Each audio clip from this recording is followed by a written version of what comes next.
Sleeping Beauty. Once upon a time, there lived a king and a queen who had no children. They were so sorry about having no children that I cannot tell you how sorry they were. At last, however, after many years, the queen had a daughter. There was a very fine christening for the baby princess. The king and queen looked throughout the kingdom for fairies to be her godmothers, and they found 7 fairies. Each fairy godmother was to give the princess a gift, as was the custom of fairies in those days.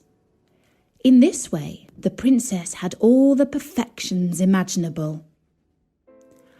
After the christening ceremony was over, the whole party returned to the king's palace, where there was prepared a great feast for the 7 fairy godmothers. There was placed before each one of them a magnificent case of gold, in which were a spoon, knife and fork, all of pure gold, set with diamonds and rubies. But as everyone was sitting down at the table, they saw a very old fairy whom they had not invited, because she had not left the tower where she had lived for over 50 years, and she was believed to be either dead or under an evil spell. The king could not give her a case of gold as the others had, because they had only made 7 for the 7 fairies. The old fairy felt insulted and muttered some threats between her teeth. One of the young fairies who sat by her overheard how she grumbled, and guessing that she might give the little princess an unlucky gift, went, as soon as they rose from the table, and hid behind the curtains. In the meanwhile, all the fairies began to give their gifts to the princess. The youngest wished that she should be the most beautiful person in the world. The next, that she should have the intelligence of an angel. The third, that she should have a wonderful grace in everything she did.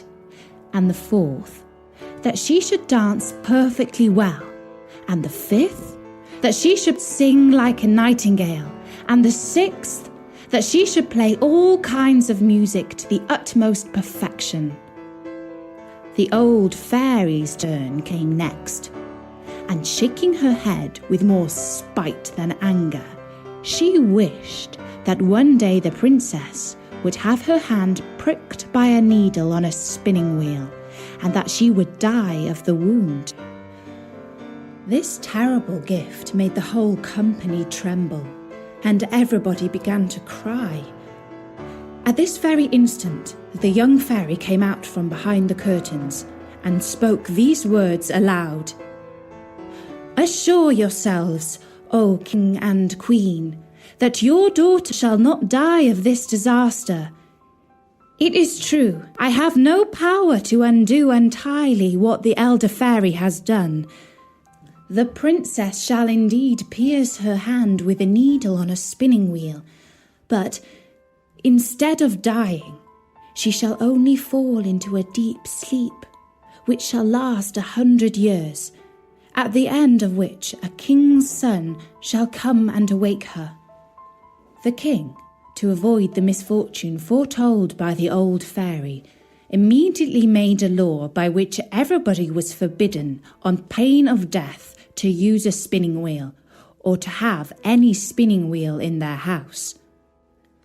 About 15 or 16 years later, on a day when the king and queen were busy in a far corner of the vast palace, the young and beautiful princess amused herself by running up and down the corridors and going up from one apartment to the other. Eventually, she came into a little room at the top of the tower, where a good old woman alone was spinning with her wheel. For this good old woman had never heard of the king's law against spinning wheels. The princess said, "What are you doing there, good old woman?" "I am spinning sheep's wool into the thread, so that I can knit it into a cardigan." "Ah," said the princess, That's very clever. I've never seen that done before. How do you do it? Give it to me so that I may see if I can do the same." Now, whether it was because she was in too much of a hurry, or whether it was because she was clumsy, or whether it was because the old fairy had wished it so, I cannot say. But no sooner than the princess took the spinning wheel than she pricked her hand on the needle and she fell down into a faint. The good old woman, not knowing what to do, cried out for help.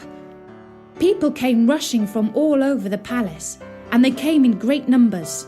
When they saw the princess lying in a deep, deep sleep on the floor, they threw cold water on her face. They loosened her clothes. They struck her on the palms of her hands, and they rubbed her temples with smelling salts, but nothing they could do would wake the princess. And now the king, who heard the great commotion from the far end of the palace, remembered the terrible warning of the fairies, and guessing what had happened, came rushing to the tower. There he saw the princess lying in a deep, deep sleep, and he ordered her to be carried into the finest apartment in his palace, and to be laid upon a bed all embroidered with gold and silver. If you had seen her, you might have taken her for a little angel. She was so very beautiful, for her swooning away had not paled her complexion. Her cheeks were like roses. Her lips were like sea coral. Indeed, her eyes were shut, but she was heard to breathe softly, which persuaded everyone that she was not dead. The king commanded that they should not disturb her, but let her sleep quietly till her hour of awaking was come. When this accident happened to the princess, the good fairy who had saved her life by condemning her to sleep for 100 years was in the kingdom of Matakin, 12,000 miles away. But she quickly heard the terrible news from a little dwarf who had 100-mile boots with which he could tread over 100 miles of ground in a single step. The fairy came immediately, and she arrived at the palace about an hour later in a fiery chariot drawn by dragons. The king took her hand as she stepped out of her chariot, and they both went to look at the sleeping princess. As the fairy was very good at thinking and planning ahead, she realised that in 100 years' time, when the princess would wake up, she might not know what to do with herself, being all alone in this old palace. And so this is what she did. She touched with her wand everything in the palace: nannies, maids of honour, ladies of the bedchamber, gentlemen, officers, stewards, cooks, undercooks, cleaners, guards, pages, footmen.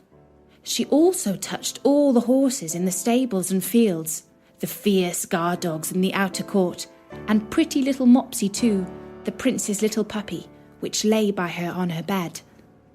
Immediately, as soon as she touched them, they all fell asleep, so that they might not awake before their princess, and that they might be ready to serve her when she wanted them. Even the great fires in the ovens of the kitchen, that were just then roasting partridges and pheasants, fell asleep too.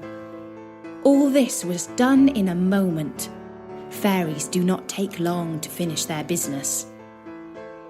And now the king and the queen, having kissed their dear child without waking her, went out of the palace and made an order that nobody should dare to come near it.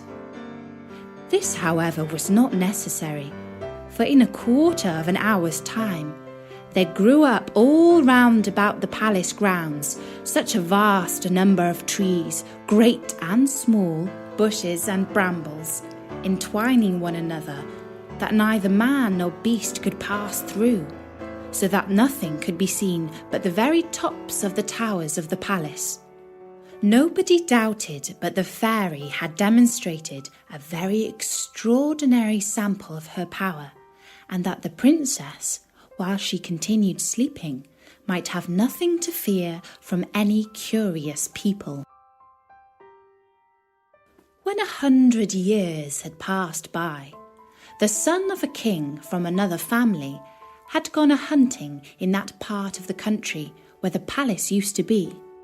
He asked, "What are those towers in the middle of that great thick wood?"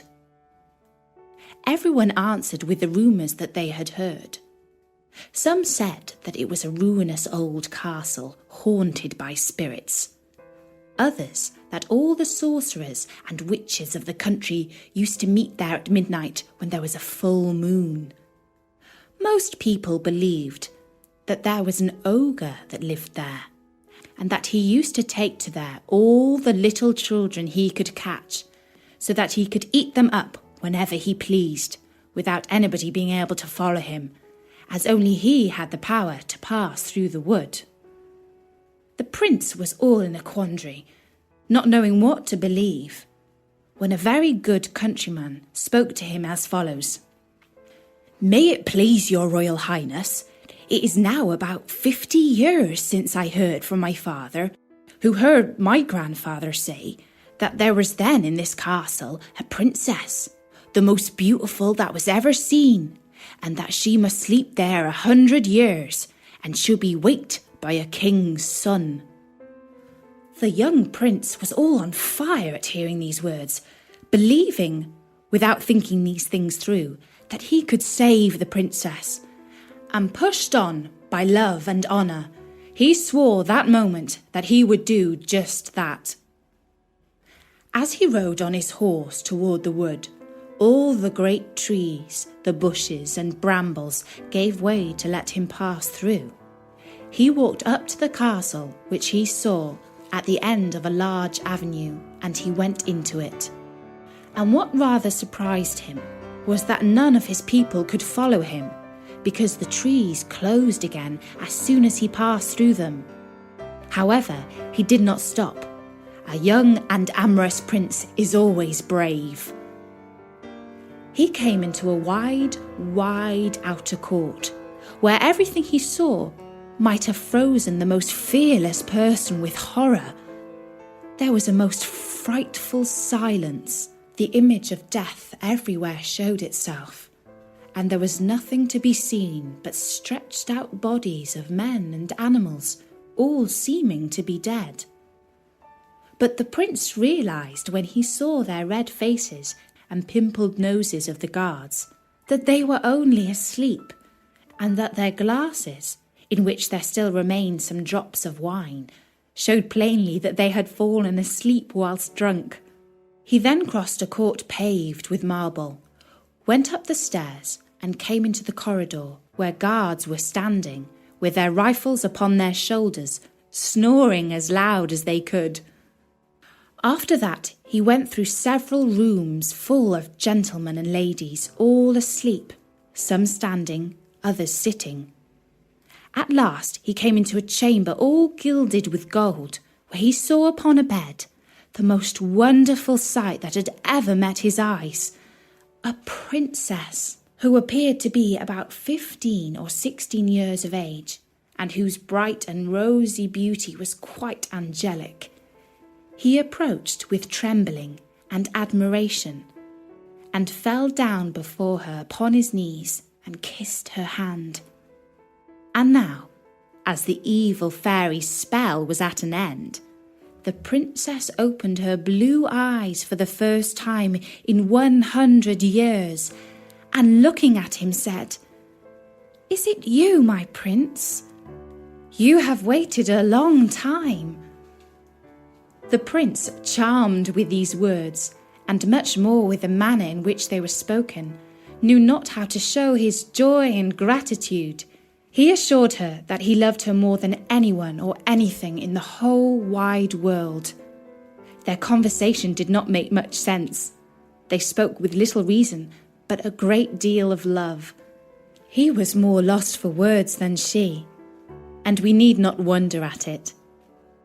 For it is very probable, though history mentions nothing of it, that the good fairy, during so long a sleep, had given her very agreeable dreams about handsome princes coming to her rescue. In short, they talked 4 hours together, and yet they said not half what they had to say. In the meanwhile, all the palace awaked, and as all of them were not in love, they felt most desperately hungry after 100 years without a bit to eat. The chief lady of honour grew very impatient and told the princess aloud that supper was served up. The prince helped the princess to rise. She was entirely dressed and very magnificently, but His Royal Highness took care not to tell her that she was dressed in the fashion of 100 years ago, like his great-grandmother. She looked not a bit less charming and beautiful for all that. They went into the great hall of mirrors, where they had supper, and were served by the princess's officers. The orchestra played old tunes, but very nice ones, and after supper, without losing any time, the priest married them in the chapel of the castle, and the chief lady of honour drew the curtains. They had but very little sleep. The princess had had too much of it recently, and the prince left her the next morning to return to the city, where the king was anxiously waiting for him. And that's the end of the first part of The Sleeping Beauty. If you want to know what happened to the prince and the Sleeping Beauty after that, you'll have to listen to the next story, Nori. Prince Bertie the Frog would like you to meet all his new friends at his lovely green and purple website. You can see what he looks like there. So drop by at storynori.com. For now, from me, Natasha. Bye-bye. Bye. Bye.